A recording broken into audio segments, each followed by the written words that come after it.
Andrew Griffith, thank you for talking to us. It was your mini budget that brought pension funds to their knees.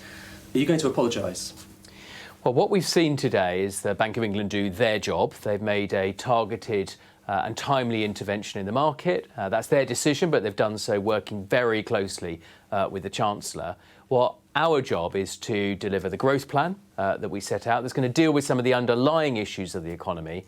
And remember, the first part of that was to give everybody, households and businesses, confidence and certainty this winter from the start of October at the end of this week about energy prices. That's the big overhang. That's what we needed to address. That's why we had to come out with that growth plan. And from there, we move into supply side reform, really trying to tackle some of these long-standing issues, whether it's access to childcare, making sure that that bypass near you gets built so that you can go to work and British businesses can be as productive as possible. So do you acknowledge any culpability, responsibility for what is happening right now in markets, an almost unprecedented run on pension funds in this country? Well, what's unprecedented is the level of volatility we've seen in all developed markets. I mean, the UK went into this with a strong balance sheet. Well, the UK is an outlier. Our GDP is an outlier here in financial markets. Well, we've got a very strong balance sheet. The UK has the second lowest debt to GDP ratio in the G7. The bank, as I say, has taken the timely action that it does. It's its job to regulate financial markets.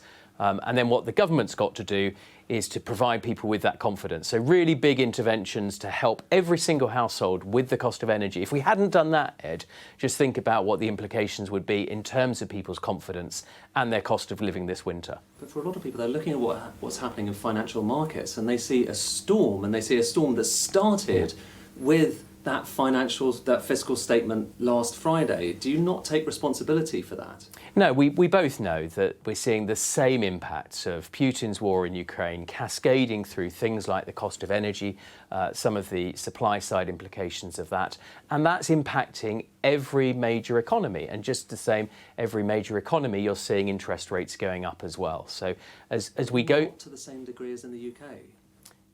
Every major economy is dealing with exactly these same issues. And the Bank of England has made this timely intervention, doing what it should do, what the government should do, what the Chancellor and I are focused on is delivering that economic growth plan, which is ultimately what's going to help people. It's going to give people the confidence. It's going to create jobs in the economy and keep people in work so that they can make it through the winter, benefit from that protection in energy and continue to protect our standard of living.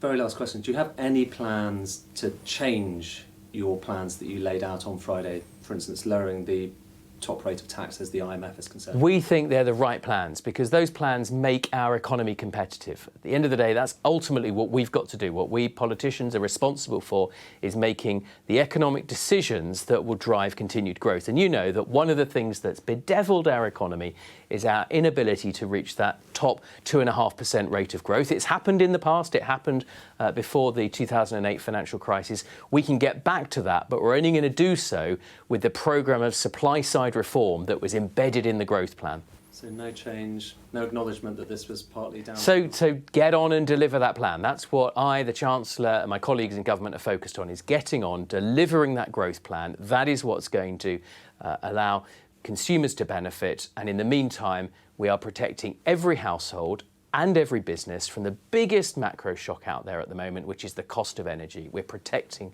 people from that.